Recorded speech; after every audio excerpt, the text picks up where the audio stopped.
Acho que tem algumas coisas que a gente precisa falar sobre essa derrota do Fluminense por 4-0 para o Manchester City na final do Mundial de Clubes. É claro que muita coisa que eu vou falar aqui não é necessariamente só sobre o resultado. E é óbvio também que o resultado comprova a grande diferença que há nos grandes centros do futebol europeu, nas potências mundiais que hoje há por lá, né?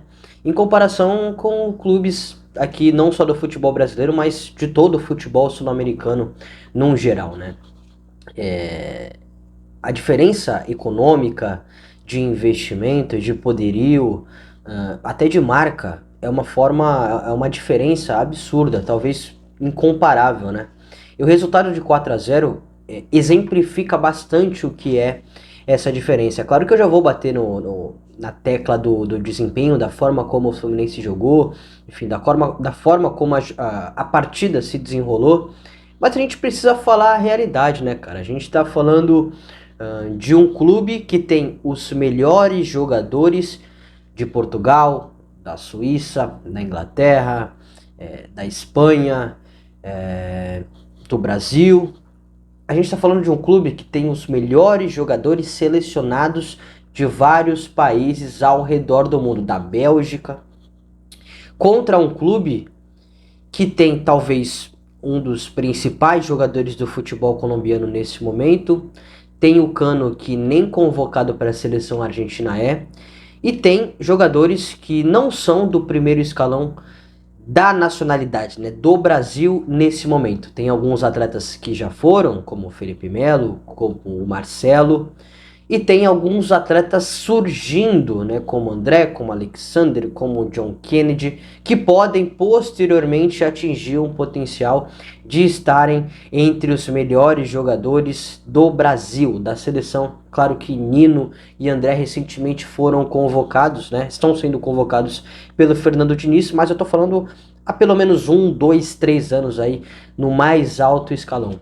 Então a diferença comprova exatamente isso, cara. Não adianta você bater na tecla que, puta, cara, será, mano, no papel, será que é tanta diferença assim? Será que, porra, apesar do investimento, será que não. O Fluminense, assim, se a gente for analisar homem por homem, será que não dá legal? Será que não consegue vencer os caras? Sim, no papel, obviamente que não dá, cara. Não adianta, os caras são superiores em tudo e a gente tem que, infelizmente, falar a realidade aqui, principalmente do que o futebol se tornou após a Lei Boston, enfim, após o fim dos anos 90, início dos anos 2000 e o que é hoje, né, em 2023, como tem potências do futebol mundial, futebol europeu que comandam o futebol mundial já há algum tempo.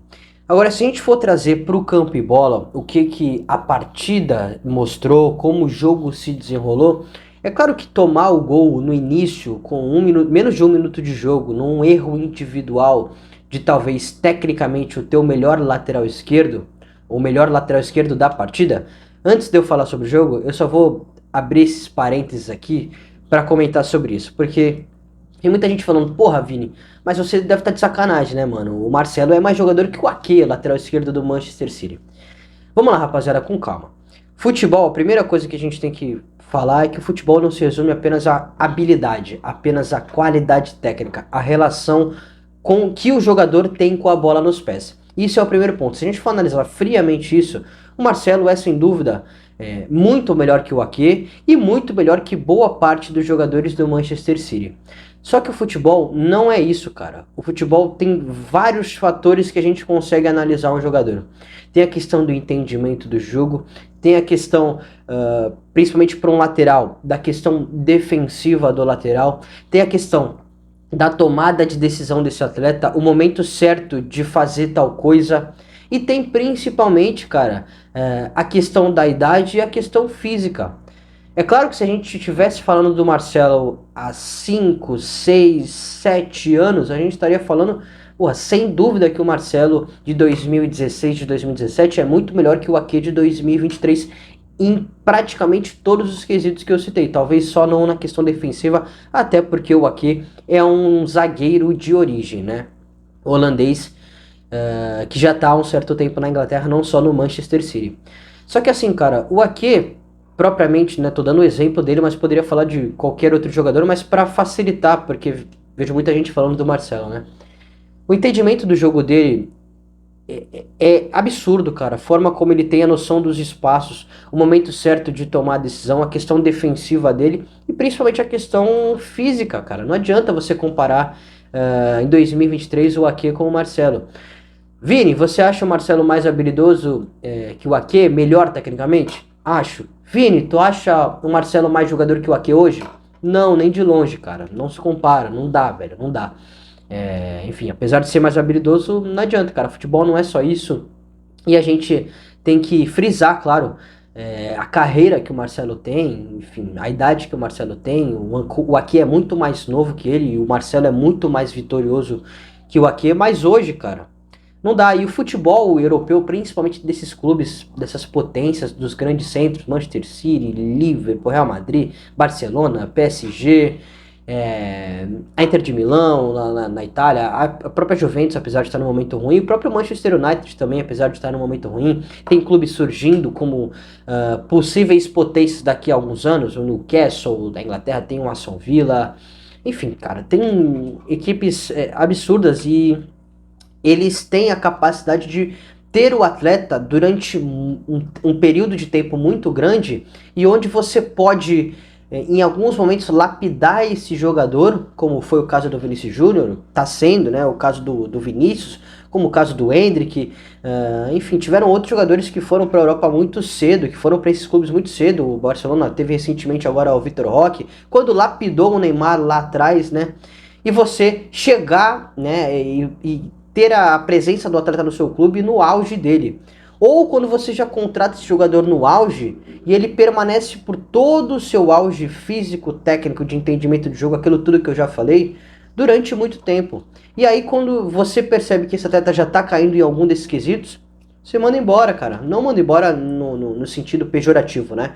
Você fala, obrigado, se eu sei que o seu contrato tá acabando, a gente não vai querer renovar. Ou o atleta propriamente entende isso por conversas e opta por sair, né?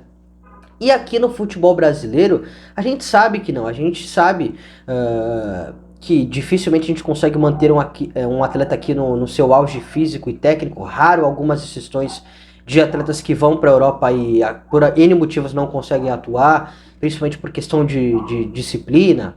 Enfim, são pouquíssimos jogadores que permanecem aqui no futebol brasileiro nessa questão, né? São muitos jovens surgindo com 16, 17, 18, 19, 20, 21, 22 anos e que logo vão para lá. Ou são atletas em fim de carreira, como o próprio caso do Marcelo, o próprio caso do Felipe Melo, que tem mais 1, 2, 3 anos, 4 anos como jogador profissional. São atletas que já não servem mais para lá. Ou são jogadores que estão no seu auge técnico e físico, mas não são de primeiro escalão, né? Os caras lá da Europa olham e falam, ah, mano, tem jogadores melhores que esses por aqui, não necessariamente que nasceram na Europa, mas que vieram de outros centros próprios do futebol sul-americano, da África, ou sei lá, da Ásia, e eles acabam ficando por aqui, né, velho? E acabam atuando. São muitos jogadores, principalmente brasileiros, que nem convocações para a seleção têm por conta disso. E estão nos seus 26, 27, 28, 29 anos, que é o que muitos consideram, né? Pessoas que estudam esse ramo consideram que o atleta está no seu auge físico e técnico. Agora, sobre o jogo, retomando aqui, é claro que o gol no início condiciona a partida, claro que um erro individual isso acaba prejudicando, mas a forma como o Fluminense atuou, e o Guardiola falou isso inclusive na coletiva, durante 15 minutos, né? Depois de um certo tempo que o Fluminense tomou o gol, até se arrumar, se reestruturar de novo, levou um certo tempo, mas depois que conseguiu, acho que o Fluminense conseguiu fazer o seu jogo. É claro que teve um problema aí, que é um problema das equipes sul-americanas que enfrentam os grandes clubes europeus nesse momento, que é de você não conseguir acabar a jogada, de você, quando você chegar na área do adversário, você não tem força para finalizar. Esse foi o principal problema do Fluminense. Vini, você acha que o Fluminense colocou o Manchester City na roda? Colocou, cara, mas assim, foram 15 minutos que colocou na roda, assim, que teve o controle da partida, conseguiu fazer o seu jogo de toques curtos, mas colocou na roda, cara, dentro do seu campo, perto da sua área, inclusive, quando o City estava tentando roubar, tentando recuperar essa bola já para explodir, já para finalizar no gol do Fluminense. E infelizmente, cara, isso é algo muito positivo.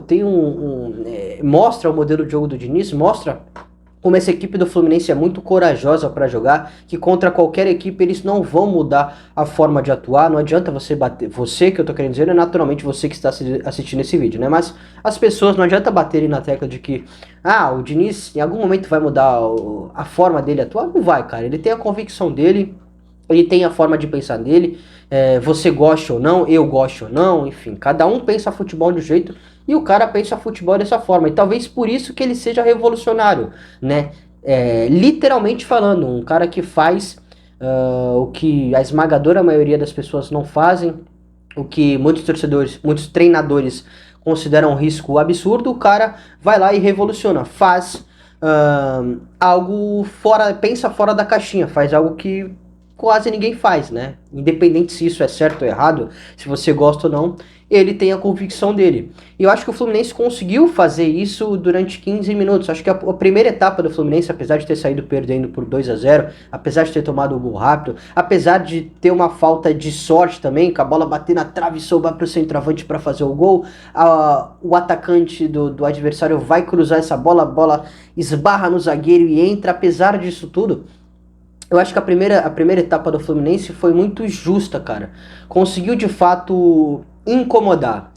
Mas falta aquilo que a gente bate sempre na tecla. Acho que os clubes sul-americanos, quando atuam com essas potências do futebol europeu no Mundial de Clubes, principalmente aí nos últimos 10 anos, né, de 2013 para cá, o Corinthians também teve muita dificuldade, mas o resultado positivo condiciona a análise, isso é normal, né? O título mundial para o Corinthians condiciona a análise.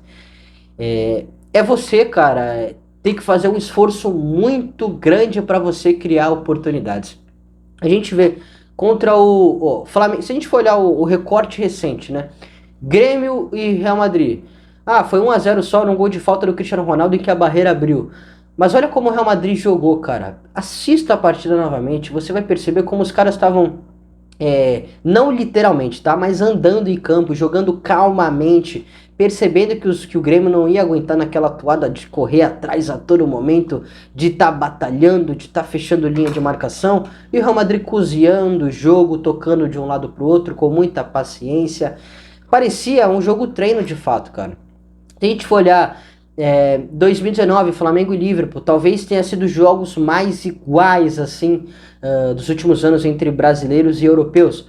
Só que se a gente for analisar, não foi o Liverpool incessante, com uma eletricidade, que nem o Klopp costuma falar, né? Com uma intensidade a todo momento, batalhando e contra-atacando, e uma velocidade para rodar a bola de um corredor para o outro para criar oportunidades. Não foi esse Liverpool. Foi o Liverpool também cozinhando o Galo num ritmo mais lento, com mais paciência, percebendo que o Flamengo, que estava naquela atuada toda, não ia aguentar. E é claro que o Flamengo criou oportunidades, que finalizou, que agrediu muito mais, principalmente em comparação com o Grêmio, depois contra o Flamengo, agora em comparação com o Grêmio, o Palmeiras e o Fluminense. Mas mesmo assim a gente percebe que os caras de lá não estão na mesma atuada, mano. Os caras estão muito mais tranquilos. E o Flamengo, sem dúvida alguma, dos últimos anos foi a equipe que deu mais trabalho. Só que a gente tem que bater nessa tecla que não foi o Liverpool da Champions League, do título da Champions League, não foi o Liverpool da Premier League. Enfim, cara. A sensação é essa, cara. Eu fico com essa sensação de que os caras não são os mesmos, não tem a mesma intensidade. É claro que é um título, é claro que todo mundo joga para vencer, mas eles têm a ciência que de qualquer forma eles estão se rebaixando ao nível deles, né?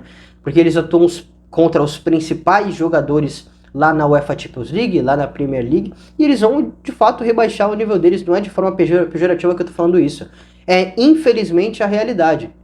E os caras jogam num ritmo mais lento. Se a gente for olhar Palmeiras e Chelsea, o Flamengo também o jogo foi para prorrogação, Palmeiras e Chelsea também foi para prorrogação, mas o Palmeiras exausto, morto e baixando linha de marcação e se defendendo com linha de 5 e pressionando a todo momento, incomodando e baixando o bloco. e faltando aquilo, né, cara? Faltando ter um pouco mais de peso, um pouco mais de força para criar oportunidades, e o Chelsea lá, cozinhando com paciência, rodando a bola, mudando de corredor. Foram, por exemplo, a comparação do Flamengo e Liverpool e do Chelsea e Palmeiras, dois estilos distintos de enxergar o jogo, né? O Flamengo buscou jogar mais, apesar de também ter baixado a marcação, inclusive terminou com mais posse de bola em comparação com o Liverpool, com bastante finalizações também. E o Palmeiras, que também conseguiu ser competitivo, só que de uma outra forma, baixando linha de marcação, tendo muito menos a posse de bola, dando bastante, tirando os espaços perto da sua área e fazendo com que haja espaço para você contra-atacar. E mesmo assim, cara, os caras conseguiram um resultado positivo dessa forma, sem ter, sem conseguir, sem precisar aumentar a intensidade, né? Você percebe que Flamengo, Grêmio, Palmeiras precisavam de muita coisa, de muito esforço para você criar oportunidades. E aí quando você tem a bola, não acaba a jogada, né? Não consegue finalizar, como foi o caso do Fluminense. O Fluminense teve 5 finalizações, 2 no gol, numa bola parada, num cruzamento que o John Arias finalizou de cabeça, na primeira etapa, quando já estava 2-0. E a outra finalização que acertou o gol foi do John Kennedy, já quase que nos acréscimos, nem sei se estava nos acréscimos do segundo tempo, em que o Ederson faz uma espalmada para escanteio, uma finalização de canhota do John Kennedy. E a sensação de que fica é justamente essa, cara, que você não consegue acabar a jogada. E quando você constrói desde lá da sua área para chegar à área do adversário, e quando você tá rondando a área do adversário e você não finaliza, você não acaba a jogada, vai demorar mais um certo tempo para você recuperar a bola de novo e fazer a mesma coisa, né? E a gente vê, quando você dá a bola pro City, eles não vão perder essa posse, cara. Eles vão rodar, eles vão ter paciência e eles vão acabar a jogada e eles vão finalizar e eles vão te agredir. Ah, mas Vini, o que você acha que o Fluminense tinha que fazer? Nada, cara. Acho que tinha que ter feito isso mesmo, cara. Se é a convicção do Diniz, se é o que o Diniz acredita, se é a forma como o Fluminense melhor atua, tem que fazer isso mesmo. O próprio Palmeiras, que teve uma forma de atuar diferente, né, que eu já citei aqui, de baixar a linha de marcação para explorar os contra-ataques, foi exatamente a mesma coisa, cara. Demorou muito para recuperar, o que é normal, tá? Eu não tô criticando o Palmeiras, não, é normal, realmente. Demora muito para você recuperar essa bola, para você chegar até a área do adversário de novo, de uma forma diferente, de contra-ataque, de transição, né, para explorar as costas da defesa, uma forma diferente do Fluminense, e mesmo assim o cenário foi o mesmo, cara. Dos últimos anos, o cenário se repetiu, com resultados diferentes, né, com formas diferentes de atuar, aqui de clubes do Brasil, mas por lá, cara, desculpa, cara, eu não consigo pensar diferente. Foi exatamente a mesma coisa, cara. A forma como eles atuaram, como eles não deram o máximo de si, mesmo assim conseguiram vencer e agora contra o Fluminense golear. Mas assim, isso, o resultado, a derrota, nada paga o que foi a temporada do Fluminense, literalmente nada o que foi a temporada do Fluminense. Assim, eu sei que os rivais gostam muito, normal, né, de brincar, de zoar, é normal do futebol. Mas tem que valorizar a forma como o Fluminense foi corajoso para jogar, cara. Não abriu mão da forma como o Diniz pensa, da forma como esse Fluminense atua. E assim, cara, a competitividade do Fluminense não é contra esses caras. A competitividade como do Flamengo em 2019, como do Palmeiras em 2021, ou 21, 21, não é contra esses caras. O próprio Grêmio em 2017 também não é contra o Real Madrid. A competitividade, infelizmente, ela é aqui do futebol sul-americano, cara. É o Fluminense novamente em 2024 tentando mais um título do Campeonato Carioca, tentando mais um título da Libertadores, né, o bicampeonato, tentando o título, quem sabe, do Campeonato Brasileiro, reforçando o seu elenco com peças que caibam no investimento do clube, falando a nível nacional, a nível do continente sul-americano. Infelizmente a competitividade é essa. Os caras estão em outro mundo, estão literalmente em outro patamar. E vai ficar cada vez mais difícil, né, mano? Você vai adicionar ainda mais potências lá do futebol europeu nesse campeonato. Você vai adicionar mais jogos. E uma partida que tudo pode acontecer É muito difícil, imagina contra vários clubes e várias partidas, enfim. O cenário é esse, cara. Infelizmente é o dinheiro que manda no futebol e não tem, cara, não tem como comparar. Os caras estão no mais alto nível, eles escolhem o que eles querem, né? Porra, tem um moleque lá no Brasil surgindo, traz. Tem um moleque lá na Argentina surgindo. Pô, tem um moleque lá na Nigéria, mano, muito bom, vem. Ah, tem um moleque na Bélgica? Vem também. Porra, esse cara se destacou muito lá no Porto, hein, mano. Vem também. Os caras fazem isso. O Fluminense consegue fazer isso. O Flamengo consegue fazer isso. O Flamengo consegue fazer no cenário do continente sul-americano. Mas do mundo todo, né? Dos principais grandes centros, consegue fazer isso. O Palmeiras consegue fazer isso. Nenhuma equipe consegue fazer isso aqui dos países daqui. E o resultado comprova isso. A realidade é essa. Beleza, rapaziada? Concorda comigo? Manda aí nos comentários. Grande abraço e até a próxima.